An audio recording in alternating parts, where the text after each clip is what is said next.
Chapitre 11.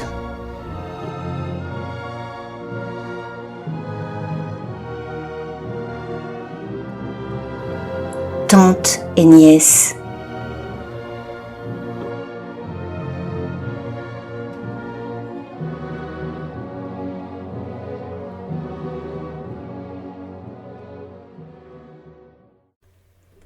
Gemma était ce matin dans l'une de ces humeurs virevoltantes et charmeuses qui formaient la moitié de son caractère. Ces jours-là, on pouvait la reconnaître à ses vêtements somptueux, dont l'élégance tapageuse était toujours disproportionnée aux activités qu'elle faisait. Disproportionné était également son enthousiasme, ses largesses et ses déclarations d'amour et d'amitié. Elle s'était réveillée avec la ferme intention d'entraîner le plus possible d'aristocrates dans son projet, et son appétit n'avait d'égal que son énergie. Une fois restaurée, parée, alors que le soleil n'était pas encore bien haut dans le ciel, non sans avoir fait cadeau à Maddalena de l'une de ses plus belles pièces de haute joaillerie et à Fiammetta d'un bracelet qui valait le triple de son salaire mensuel, elle avait décidé de commencer par les aristocrates les plus prestigieux et les plus populaires. Le quartier dell'Arte, à cette heure, était pratiquement vide. Les aristocrates et même la plupart des petites mains dormaient encore, et les lieux en étaient comme magnifiés, car la foule, l'agitation, le bruit ne faisaient plus écran à leur beauté. Gemma se sentait transportée par l'art, et parfaitement à sa place à la tête de cette cité pour laquelle elle ressentait, en cet instant, un amour presque extasié. À moitié pour se débarrasser d'une démarche délicate, à moitié pour profiter de sa merveilleuse énergie matinale, elle se rendit d'abord chez Apollonio Vitelli. La porte fermée à clé ne l'arrêta pas, car elle avait gardé un double de sa clé, et elle fit irruption dans la chambre du maestro sans la moindre gêne. Le jeune homme dormait, à côté d'une femme brune que Gemma reconnut, malgré la pénombre relative, pour Margherita Barberici. La pensée qu'il n'avait pas attendu beaucoup pour aller voir ailleurs, comme un nuage, passa dans son esprit. Puis elle se souvint qu'elle-même s'était vite consolée, et le nuage se dissipa dans l'azur de sa bonne humeur. « Apollonio, Margherita, il est temps de vous lever !» Elle alla ouvrir les fenêtres et s'assit familièrement sur le lit, tandis qu'ils ouvraient des yeux étonnés et mécontents. « Que fais-tu là ?» maugréa Apollonio. « J'ai à te parler, enfin, à vous parler en fait. Margherita, je suis ravie de te trouver là. Qu'est-ce que tu peins en ce moment ?» La lumière du jour éclairait un désordre de chevalets et d'esquisses. Le visage de Margherita occupait plusieurs toiles, et Gemma se leva et s'approcha d'un portrait d'elle particulièrement vivant. Elle soupira.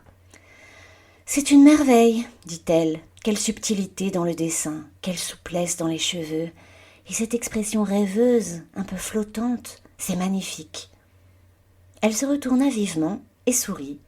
Apollonio, qui la connaissait par cœur, attendait prudemment qu'elle en vînt au fait.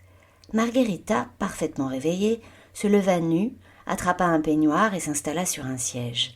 « Tu es sûre que tu veux que je reste ?» demanda-t-elle. « Mais oui, cela nous concerne tous. Voilà, j'ai besoin de vous à la Villa Lorenziana. Je m'ennuie ici. Il y a mon frère qui joue les tristes cires et des tas de vieilles lunes comme ce Duccio Fiesi et la Calvenzano que j'ai envie de fuir.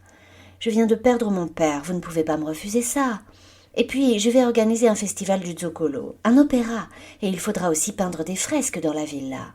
Apollonio, tu pourrais amener ton école, tu pourrais être le nouveau Contarini.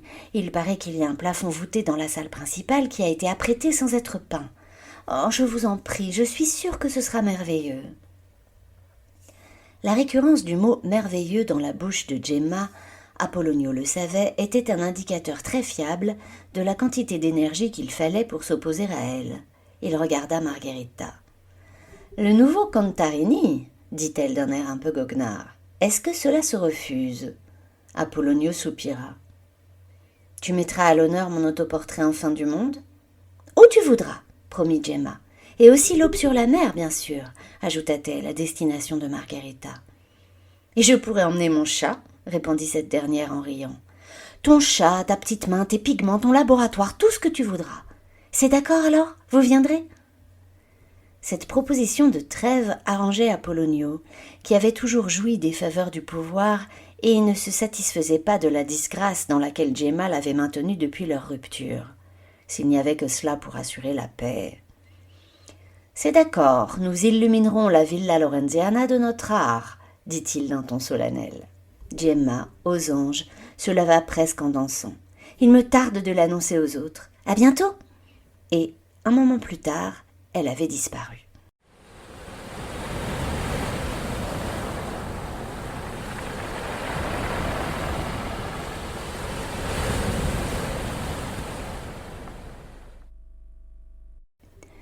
Il ne fut pas difficile de convaincre les hauts couturiers, toujours friands d'événements sociaux, les jardiniers, qui rêvaient de recevoir en partage quelques patios, quelques terrasses ou quelques parterres à travailler, ni les gastronomes, surtout ceux qui, étoiles montantes de leur art, avaient besoin de se faire un nom loin de la concurrence de Renato.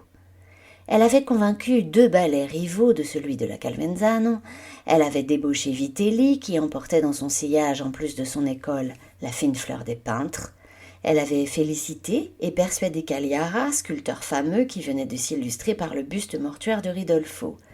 Elle avait évidemment les architectes de la Villa Lorenziana, ainsi que ceux qui travaillaient à la future Villa Guasparina, sans parler des zocoléristes fanatisés par le dragonnet. Elle avait Maddalena d'Albano et beaucoup de ses amis poètes ou dramaturges de la jeune génération. Elle avait des musiciens de second ordre, mais elle prévoyait déjà de réhabiliter dans l'ombre le cantatore, dont le génie contrarié produirait sans doute les plus belles compositions. Elle se demanda, par souci de concorde et pour dépasser ce désagréable scandale, si elle n'inviterait pas aussi le jeune Adrienne, dont la voix l'avait si fort émue lors des funérailles. Il était déjà plus de 2 heures lorsqu'elle descendit, le ventre vide, les escaliers de la Porta Ultima. Le capitaine de la garde avait absolument tenu à l'accompagner, et elle n'avait réussi à le congédier qu'en lui disant sèchement « Je vais au temple de l'érotisme. Voulez-vous me tenir la chandelle ?» Fiammetta, seule, l'accompagnait. Quand elles arrivèrent à destination, Gemma eut soudain envie de recourir au service d'un érotiste. Si attachée qu'elle fût à Maddalena, et si aiguë que fût son plaisir auprès d'elle, elle avait eu envie d'un homme ces derniers jours. « Quelle heure est-il, Fiammetta ? Est-ce que j'ai le temps de me délasser ? Tu pourrais aller chercher de l'oubli pendant ce temps, tu ne crois pas ? Et dis à la Strega que nous aurons besoin d'elle à la Villa Lorenziana, ou bien à défaut d'une très grande provision d'oubli. Puis rejoins-moi ici. Non, passe d'abord rue de la Filandrie, pour prévenir également que nous aurons besoin de pigments particuliers pour les fresques, et une grande quantité aussi. Je suis contente, Fiammetta, j'ai réussi à convaincre tant de monde. Combien d'artocrates y aura-t-il en tout à la villa, à ton avis ? Et puis, en fait, rejoins-moi plutôt à la crypte. Tu sais ce que j'aimerais ? C'est emmener ma tante. Tu crois qu'elle voudra bien sortir de sa crypte ? Fiammetta avait l'habitude des discours désordonnés de la principessa, qui contenaient toujours au moins 3 ou 4 questions sur les sujets les plus divers. Elle avait pris l'habitude d'y répondre en commençant par la dernière. « Je doute que votre tante veuille se mêler à ce qu'elle a toujours considéré comme des futilités, principessa, d'autant plus qu'elle est en deuil, mais elle vous aime beaucoup et il ne coûte rien d'essayer. J'aurais du mal à dire combien d'artocrates vous allez drainer, mais ce nombre se porte déjà à une 50aine, il me semble, et je gagerais qu'il se multipliera par 10 avant le jour du départ. Je pourrais en effet passer rue de l'Achevoire et rue de la Filandrie afin de passer les commandes. Et oui, bien sûr, vous pouvez prendre du temps pour vous, principessa.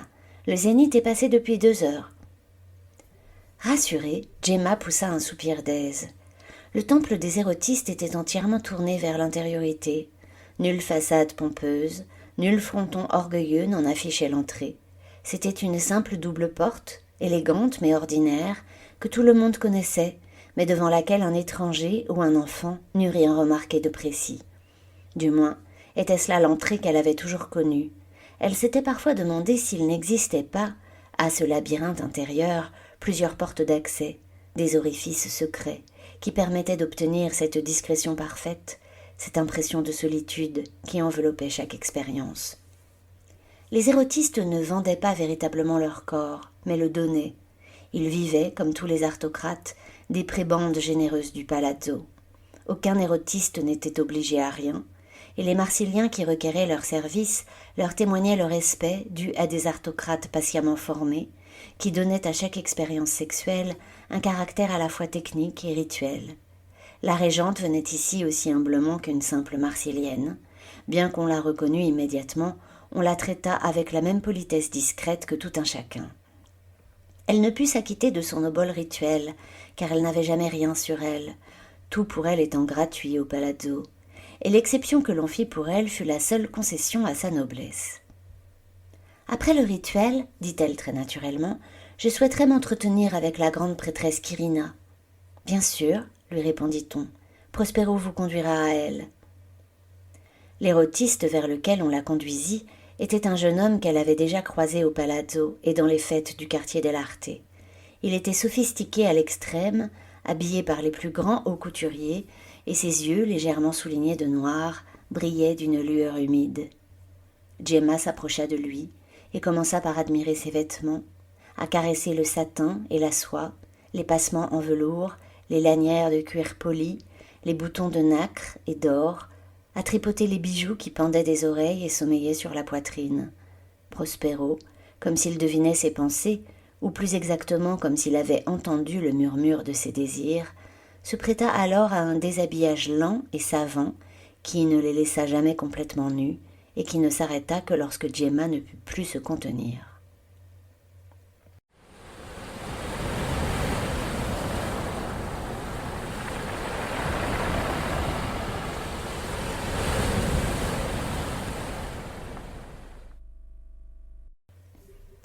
Fiammetta avait une certaine appréhension en remontant la rue de l'Achevoire.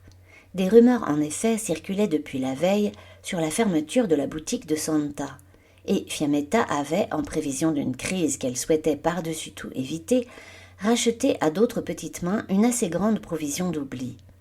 La Strega n'était sans doute pas la seule fournisseuse de Marsiglia, mais au palazzo tout le monde allait chez elle, et Fiammetta était beaucoup trop jeune pour se souvenir d'un temps où elle ne régnait pas sur le commerce des onguents, des charmes et de l'oubli.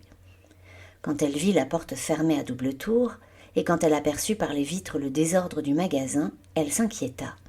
Aucun écriteau n'était placardé sur la devanture.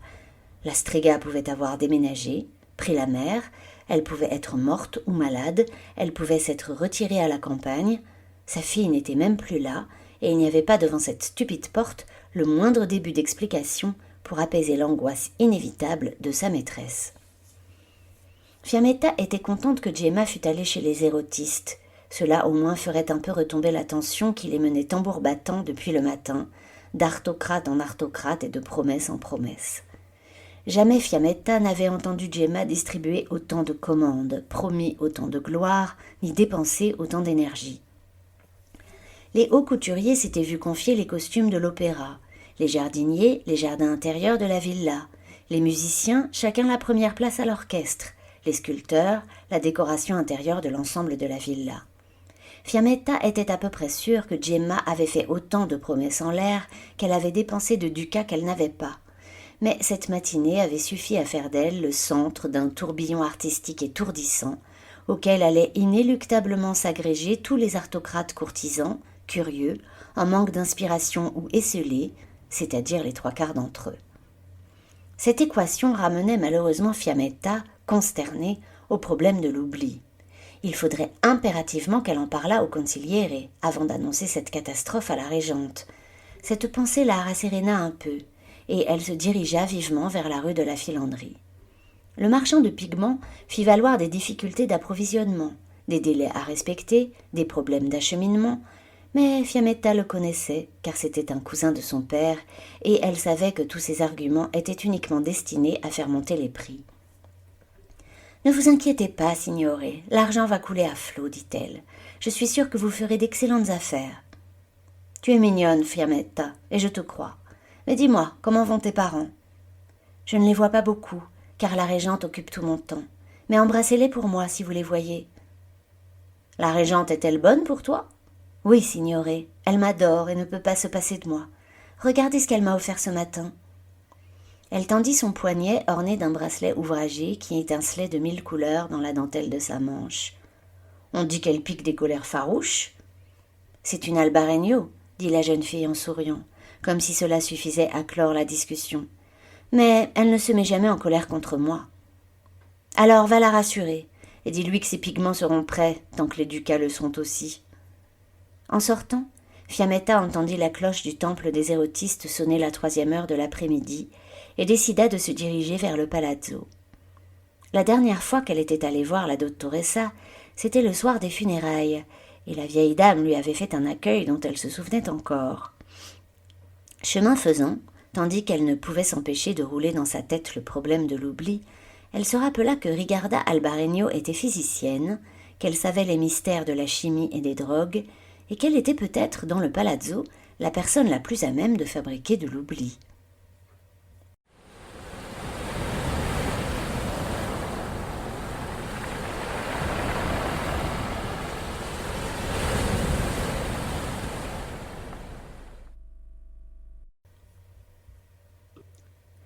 La convocation était pour la 7e heure, mais Fabio, dès qu'il la reçut, décida de se hâter. Il se lança dans une épuisante chasse à l'homme pour coincer le consigliere avant l'ouverture de la séance, ce qui le conduisit de la garde jusqu'aux cuisines en passant par le quartier des Lartés. À peine suivait-il la piste de Calbi que celle-ci se refroidissait déjà, l'entraînant plus loin, et il fut réellement heureux de mettre la main sur lui dans la cour d'honneur du Palazzo Pubblico. « Consigliere, vous voici enfin !» lâcha-t-il avec impatience. « Vous me cherchiez, Altezza ?» Lazzaro Calbi avait l'air benoît et lui donnait du Altezza, mais Fabio ne lui faisait toujours pas confiance. « Oui, je vous cherchais, Calbi, afin que nos violons soient parfaitement accordés pour le concert de ce soir. » Lazzaro fronça les sourcils d'un air interrogateur, et Fabio décida de couper court aux circonlocutions. Ma sœur nous convoque dans le but de nous annoncer ce que nous savons tous déjà, son intention de déménager la moitié de la cour à la Villa Lorenziana. Je ne vous ferai pas l'affront de supposer que vous l'ignorez. Lazzaro hocha la tête d'un air neutre. Je suis favorable à cette idée, Calbi, et en tant que trésorier, je compte lui offrir tout le soutien possible du palazzo. Lazzaro ne put retenir un regard de surprise. Ce déménagement va entraîner un énorme surcroît de dépenses, commença-t-il mollement. Je pensais que vous... Nous pouvons nous le permettre. Pardonnez-moi, Altezza, mais je ne suis pas très favorable à cette idée de votre sœur pour ma part. Ah, et pourquoi donc? Je croyais que vous aviez été laissé à sa disposition pour faciliter tous ses caprices. Lazzaro ne releva pas la front. Pour des raisons politiques, je pense qu'il serait préférable que la régente demeure au plus près des affaires. Ou pas, dit Fabio d'un air fin. Et surtout, il me semble que la proximité du Zoccolo dans cette période de regain d'activité pourrait être dangereuse. Allons donc, Calbi, vous voilà craintif comme une vieille femme. Est-ce votre mère qui vous a mis ces étranges idées dans la tête? Lazzaro scruta un instant le regard froid et ironique de Fabio. Non, Principe. En vérité, c'est votre frère qui m'a informé du danger, dit-il en tendant la lettre de Guaspare à Fabio. Le prince parcourut les lignes avec plus d'attention qu'il n'en voulait montrer. « Je me demande pourquoi il vous écrit à vous plutôt qu'à la régente, » murmura Fabio comme s'il se parlait pour lui-même. Considérerait-il finalement, comme moi, que ma sœur est parfaitement incapable de diriger la cité et de prendre en considération autre chose que la couleur de ses vêtements et la date du prochain festival? « Vous étiez déjà au courant ?» demanda Lazzaro. « Vous ne paraissez pas surpris par le contenu de la lettre. »« Quoi? Ces élucubrations sur le volcan? Sur la foi de savants étrangers? Mais, consigliere, c'est moi qui suis surpris de l'écho que cette rumeur est capable de prendre auprès d'hommes réputés sérieux. J'espère que vous ne comptez pas vous en faire l'écho. Je me demande par ailleurs pourquoi mon frère ne m'écrit pas à moi plutôt qu'à vous. Peut-être se doutait-il de votre réaction d'incrédulité? Peut-être. Quoi qu'il en soit, Calbi, j'attends que vous prodiguiez à ma sœur des conseils avisés. Que je la soutienne dans ce projet que je réprouve? Demanda Calbi, avec une pointe de froideur. Exactement. Et, sauf votre respect, pourquoi ferais-je cela?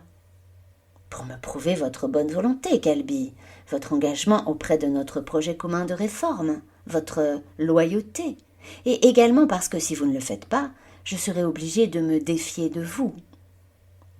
Lazzaro savait que Fabio n'avait pas joué sa carte maîtresse. Il le sentait au petit air supérieur que prenait le prince, le petit air de celui qui ménage l'effet d'une anecdote. Il se trouve que le capitaine de la garde a trouvé beaucoup d'éléments assez troublants au cours de cette enquête sur la mort de mon père. Des éléments qui pourraient suggérer que vous avez exercé vous-même, ou fait exercer, une forme de surveillance sur le roi, ainsi que des éléments vous reliant à cette sorcière étrangère que vous avez reçue au palais. De là à penser que vous avez pu, d'une manière ou d'une autre, vous rendre complice d'un régicide, par exemple d'un empoisonnement. Il n'y a pas si loin. Lazzaro se taisait. Si je sens une défaillance dans votre loyauté, cela influera nécessairement sur mon jugement, Calbi. Si je me défie de vous, je serai plus enclin à interpréter les faits en votre défaveur. Et ce sont là des faits qui peuvent mener à une procédure judiciaire, comme vous le savez. Cette fois-ci, le prince en avait terminé. Lazzaro se sentit la bouche sèche. « Puis-je compter sur votre soutien, Calbi ?» demanda le prince d'un air paterne. « Bien sûr, Altezza, » articula Lazzaro. « Nous voyons tous d'un œil favorable cette villégiature à la campagne pour les aristocrates, n'est-ce pas ? Ce sera une expérience très créative, très prestigieuse pour Marsilia. »« Oui, Altezza. »« Bien. Toute la question est de savoir, Calbi, si vous avez envie de demeurer au palazzo ou si vous avez envie de les accompagner là-bas. »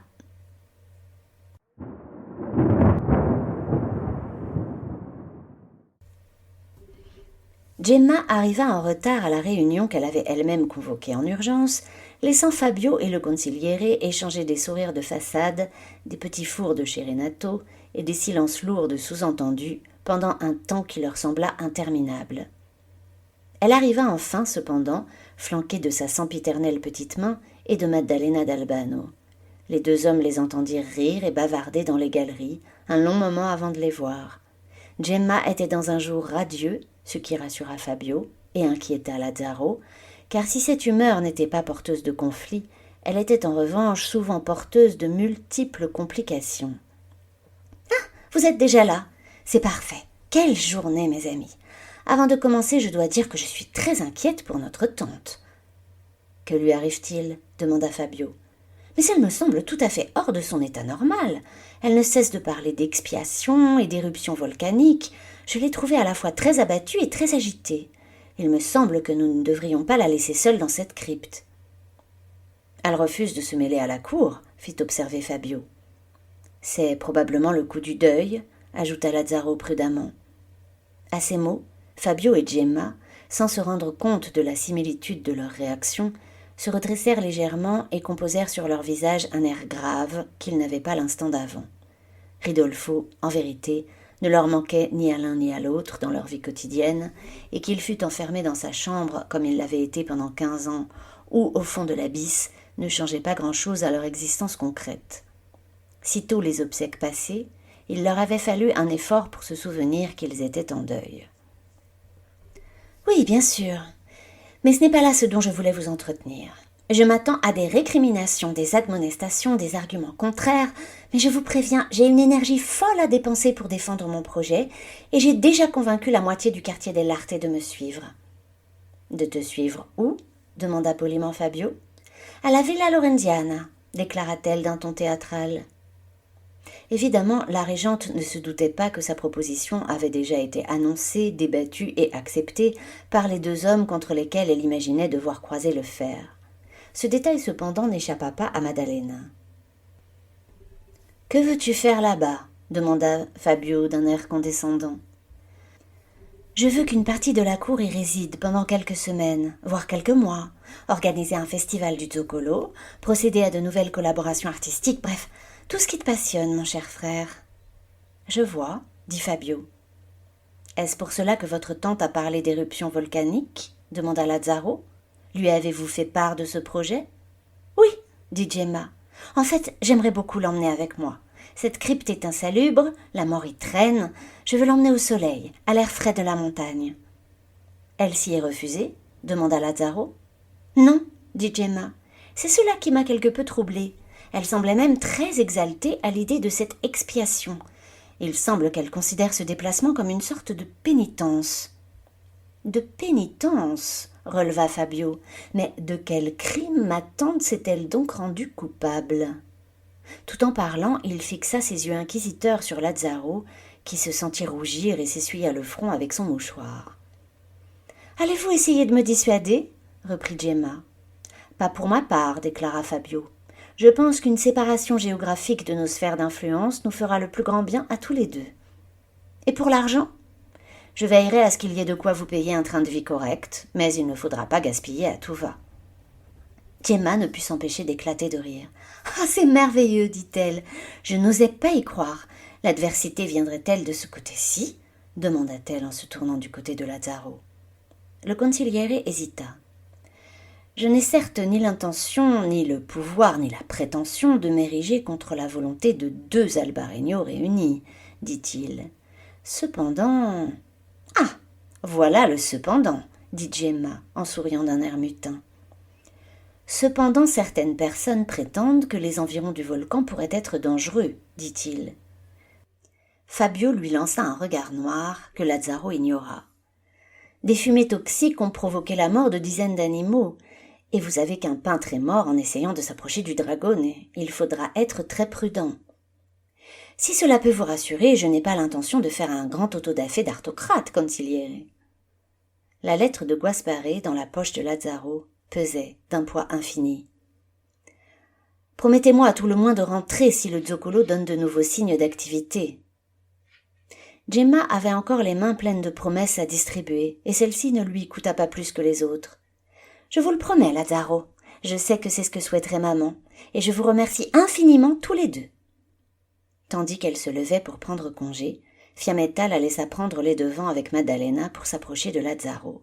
« Consigliere, puis-je vous parler 1 minute ? C'est pour une affaire de service. » Fabio, très satisfait, donna une grande claque douloureuse dans le dos de Lazzaro et sortit également. « Je ne l'ai pas encore dit à la régente, consigliere, mais la marchande d'oubli de la rue de l'Achevoire a fermé boutique.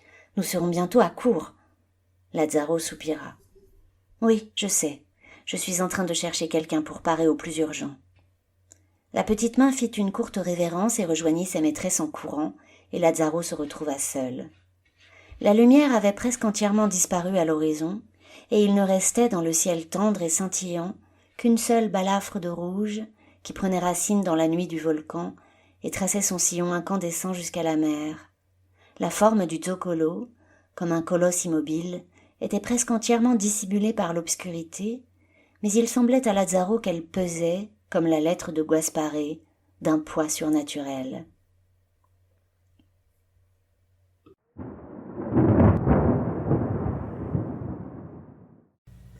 Les repas dans les appartements du prince étaient une affaire sérieuse.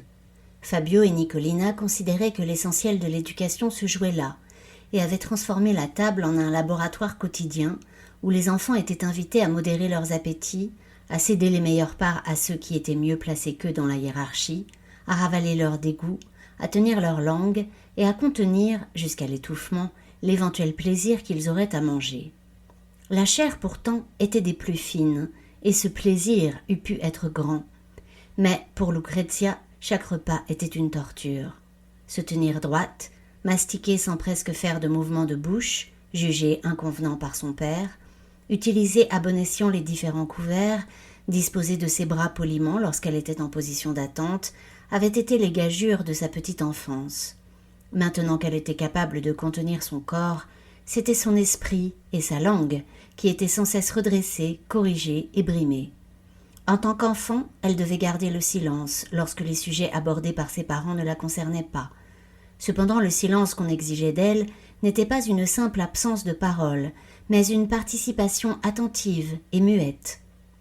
Lucrezia devait manifester sa compréhension et son intérêt pour les questions abordées. Si possible même, elle devait sourire légèrement lorsque son père faisait une plaisanterie, ou le regarder d'un air admiratif lorsqu'il se vantait de quelque manœuvre à droite. Lucrezia devait également se tenir toujours prête, car les adultes pouvaient à tout moment solliciter son avis ou lui poser une question, et on exigeait d'elle alors une réponse pertinente et rapide qui prenait en compte tout ce qui venait d'être dit. Il n'était donc pas possible de rêver ou de se concentrer sur les sensations de son palais. Seul Dino jouissait encore de ce privilège du haut de ses 4 ans.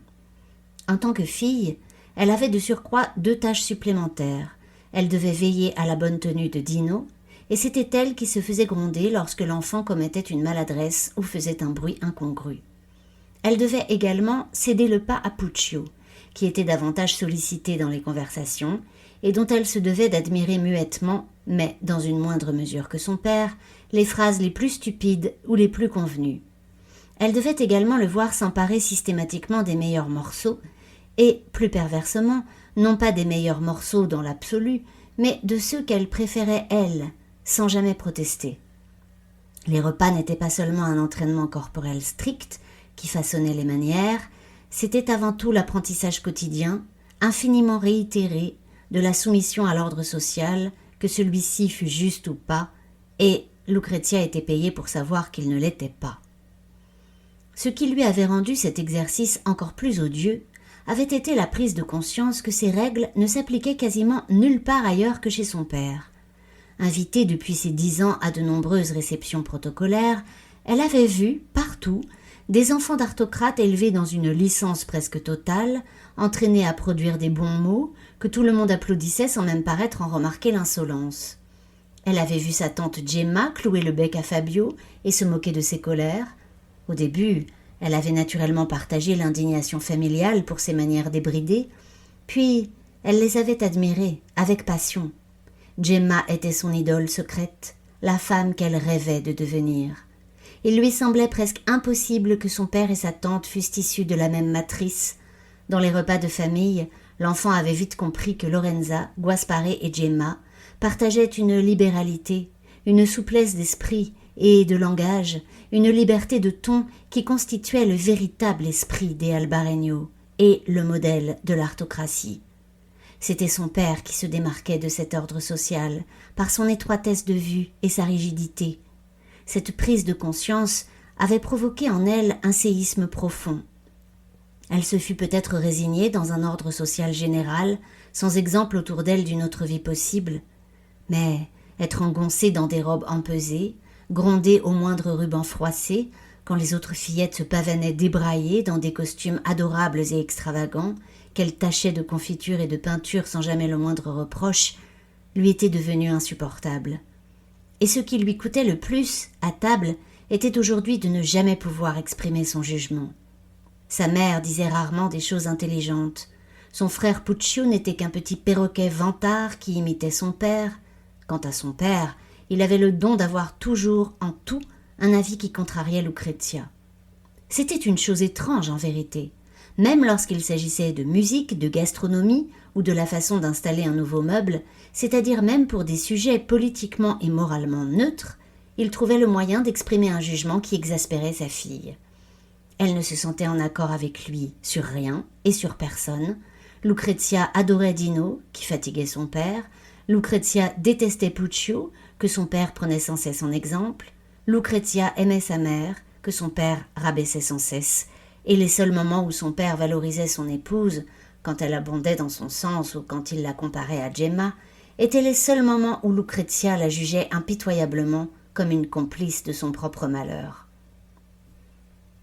L'entrée se composait d'un feuilleté de poisson-lune, agrémenté d'une fondue d'herbe du diable, et Lucrezia prenait un malin plaisir, à l'intérieur de sa bouche, à déchirer sa croûte délicate et à écraser sa chair tendre. C'était le seul accès de violence qui lui fût permis, et il avait lieu derrière l'écran impeccable et immaculé de ses lèvres closes. Avec le poisson-lune, c'était toute sa colère qu'elle remâchait et ravalait, et le bruit qui lui semblait assourdissant, de la pâte qui craquait sous la pression, lui semblait celui de ses dernières illusions qui volaient en éclats. « Ah tiens, je t'avais dit que Gemma m'avait convoqué avec le gros Calbi ?» Nicolina plissa les yeux d'un air vivement intéressé. « Non, je ne crois pas, dit-elle. Qu'a-t-elle encore inventé ?»« Pour une fois, elle a eu une idée excellente pour laquelle je la félicite et lui offre tout mon concours. » Avec un sourire fat, Fabio engouffra une ou deux bouchées. Lucrezia vit que Nicolina et Puccio affectaient de s'arrêter de manger comme s'ils étaient à ce point suspendus à ses lèvres que toute autre activité leur eût été impossible. Elle évita cette comédie en redressant le coude de Dino.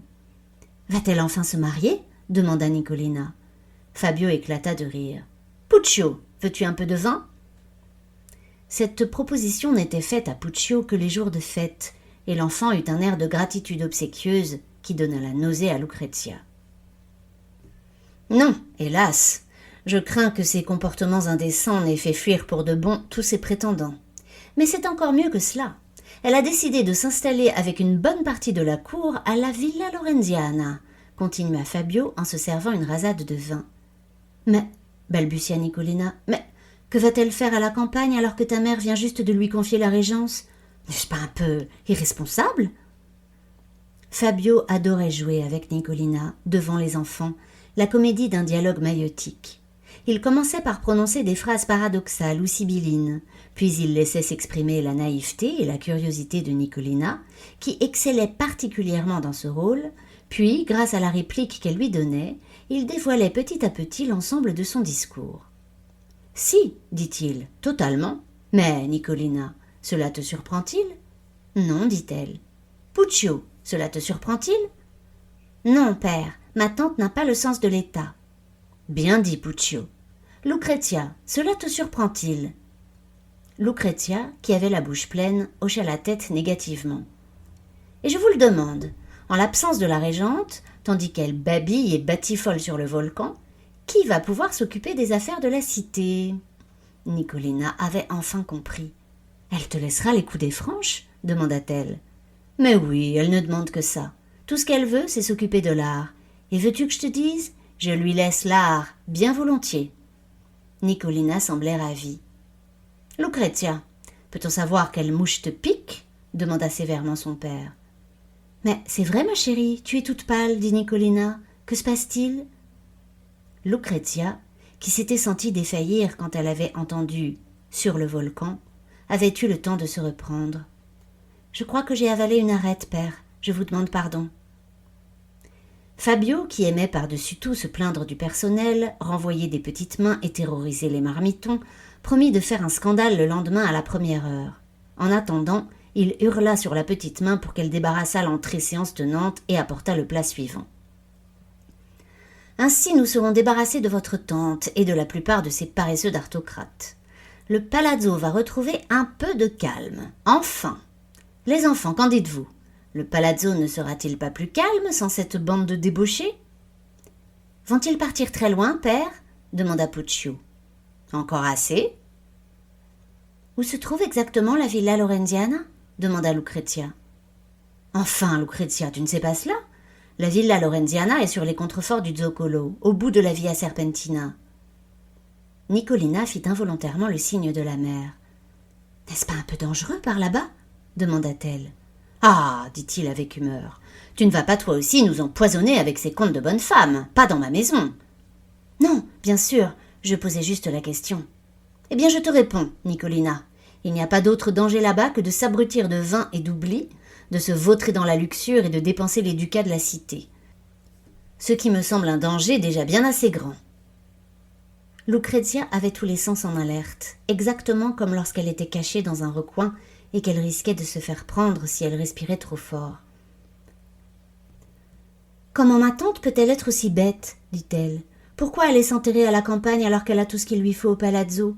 Il n'y a rien à faire à la campagne. » Fabio hésita un instant devant cette sortie. « Je te prierai de ne pas parler sur ce ton de ta tante, qui est une adulte et à qui tu dois plus de respect, quoiqu'elle n'en mérite guère. Mais je peux répondre à ta question.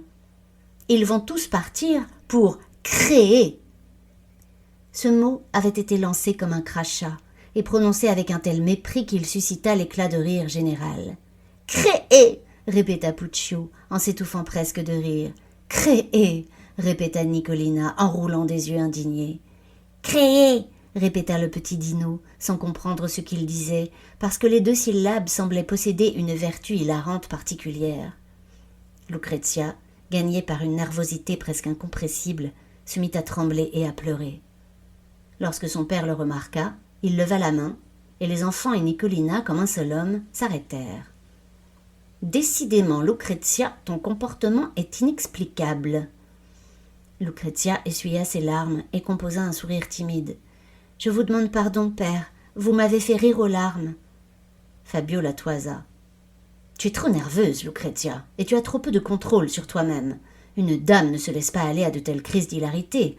Je suppose que tu es assaillie par des humeurs féminines dont je ne veux rien savoir, et je te souhaite conséquemment une bonne nuit. » Le repas n'étant pas terminé, ces mots équivalaient à une punition, mais Lucrezia les accueillit avec soulagement.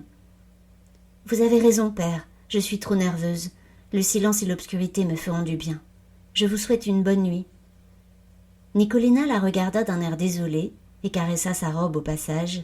Lucrezia évita le regard de Puccio et s'inclina avant de prendre le couloir.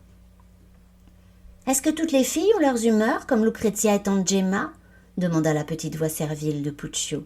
« La plupart, » répondit doctement Fabio, « mais il y a des perles comme ta mère, qui ont reçu le trésor d'une éducation ferme et qui savent à présent dominer leurs humeurs. » Le reste de leurs paroles n'atteignit pas Lucrezia, qui avançait vers sa chambre comme une somnambule. Elle avait eu connaissance du projet de son père, et les paroles qu'il avait lâchées n'auraient pas dû la troubler ainsi. Mais un projet, ce n'était qu'un fantôme d'acte, une forme dans la brume, un songe à peine éveillé dont on ne portait pas encore la pleine responsabilité. Il lui semblait que c'était tout autre chose quand le projet prenait corps, s'incarnait sournoisement dans le réel, quand on couvait avec la chaleur de son propre corps l'œuf ténébreux dans lequel il allait grossir et se développer, devenir autonome, vivant à son tour, doté d'une force propre et d'un appétit de monstre. Elle avait conservé l'espoir, jusqu'à ce soir, d'avoir surpris une rodomontade, un coup de bluff ou de folie, une de ces paroles provocantes par lesquelles son père se faisait tour à tour des amis et des ennemis, mais qui ne correspondaient pas forcément à ses intentions réelles. Ce n'était qu'au dîner qu'elle avait pris conscience de la naïveté qui avait été la sienne et de l'état réel de la dépravation morale de son seigneur et maître. Elle devait agir, elle devait prévenir Gemma, maintenant, immédiatement, au péril de sa tranquillité et peut-être de sa vie. Elle sentait confusément, au plus profond d'elle, que toute autre décision eût été une lâcheté. La voix poltronne de sa raison avait beau lui souffler que cette démarche ne servirait à rien, que Gemma ne l'écouterait pas, que son père la réduirait au silence. Lucrezia n'hésita pas un instant.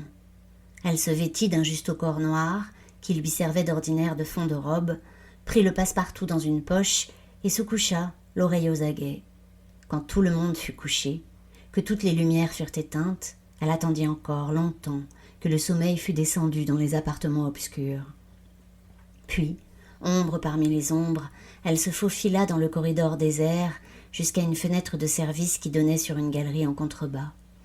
C'était un chemin qu'elle empruntait à chaque fois qu'elle sortait, pour éviter les gardes en faction à l'entrée principale. Au bout de quelques pas seulement, elle fut assaillie par les éclats de musique et de rire qui fusaient à travers les portes ouvertes ou entrebâillées. Des noctambules faisaient des pas de danse dans les galeries, des petites mains très dénudées se hâtaient d'une porte à l'autre, des lumières vives, presque blessantes pour ses yeux habitués à l'obscurité, semblaient s'allumer et se déplacer sans cesse. Elle ne savait plus par où passer pour trouver les appartements de Gemma, et elle se perdit un moment dans le dédale nocturne, embaumée d'un parfum mélangé d'alcool et de pigments, presque hypnotisée par le chant d'une voix très aiguë et très pure qui modulait une mélodie inconnue. Les aristocrates ne la reconnaissaient pas dans son étrange équipage, cette petite fille échevelée, habillée de sous-vêtements noirs démodés, qui ne pouvaient provenir que du vestiaire d'un théâtre, les faisait pouffer au passage. Ombre obstinée, parmi le scintillement des lumières du quartier del Arte, Lucrezia, sans l'aide de quiconque, parvint à retrouver le chemin des appartements de sa tante.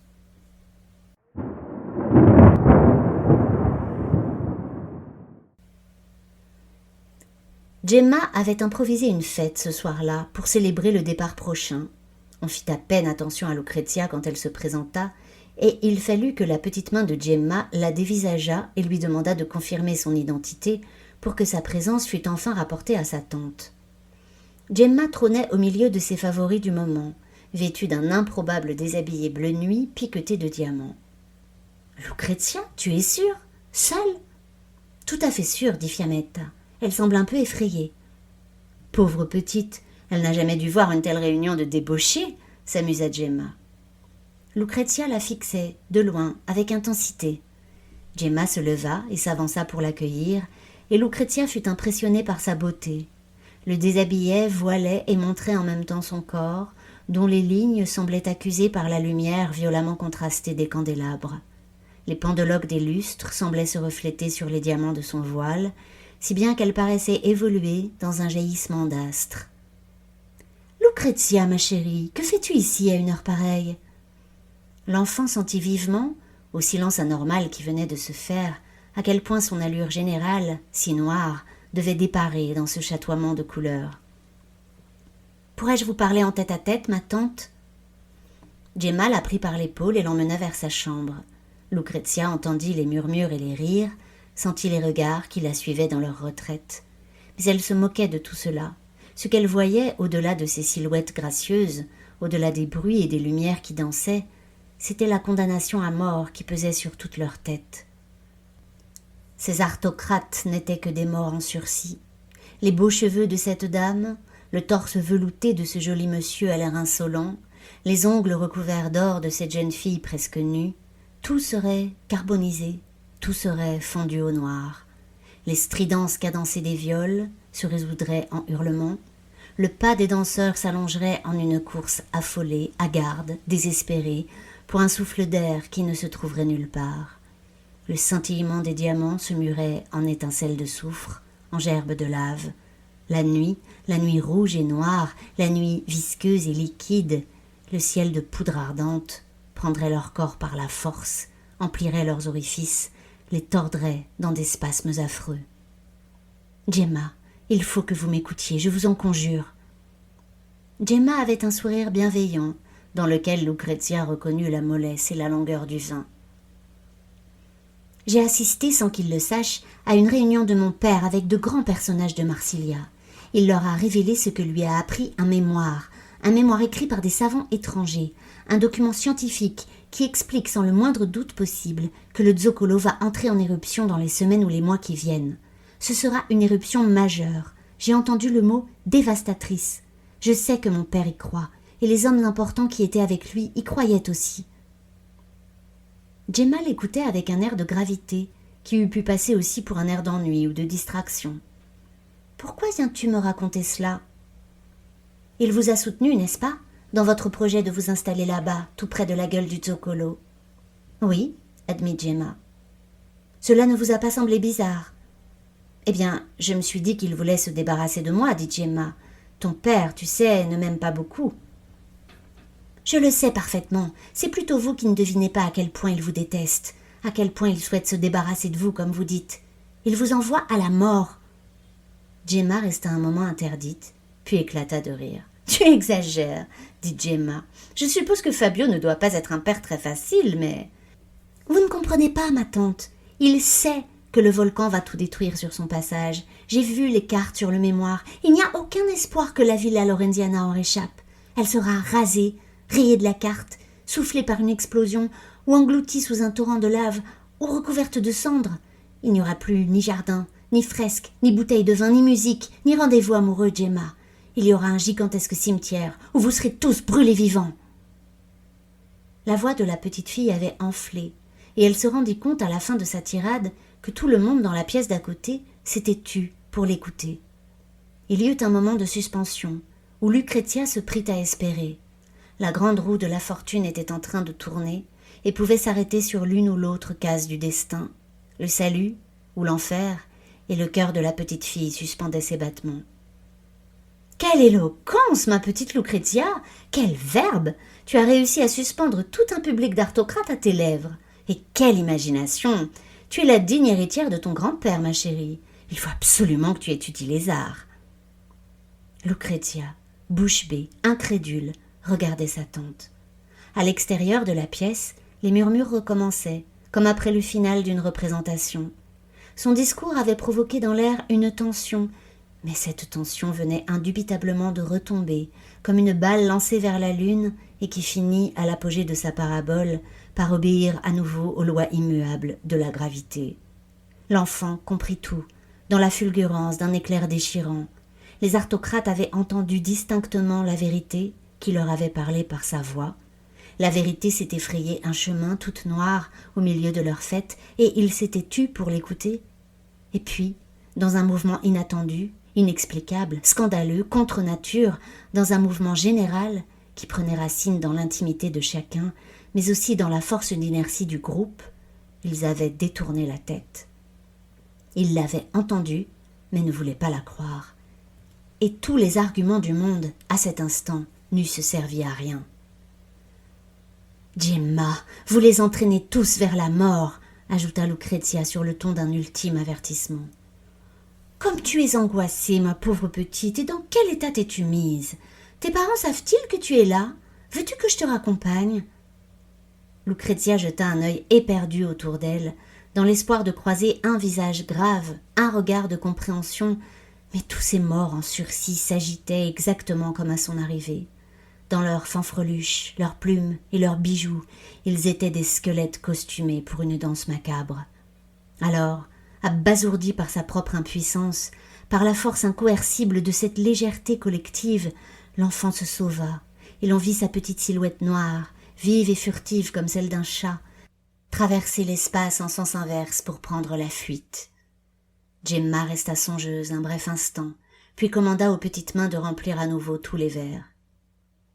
« Mes chers amis, je vous demande de boire à la santé de ma nièce, Lucrezia Albareno, l'intranquille, dont l'apparition tragique et la prophétie sublime ont donné à cette soirée le frisson de terreur qui ravive encore notre plaisir. » « Comme la note du diable dans la gamme marsélienne, dit un musicien. « À Lucrezia l'intranquille » cria-t-on de tous côtés. « Longue vie à la lignée Albareno » Les vivates, ponctuées par le bruit des bouchons qui sautaient, accompagnèrent Lucrezia dans sa triste retraite, décroissant comme les détonations de plus en plus lointaines d'une chasse dont elle se fût éloignée à contre-cœur pour ne point assister au massacre des faisans et des lièvres dorés, dont le destin sanglant par un mystérieux caprice du hasard n'était connu que d'elle seule.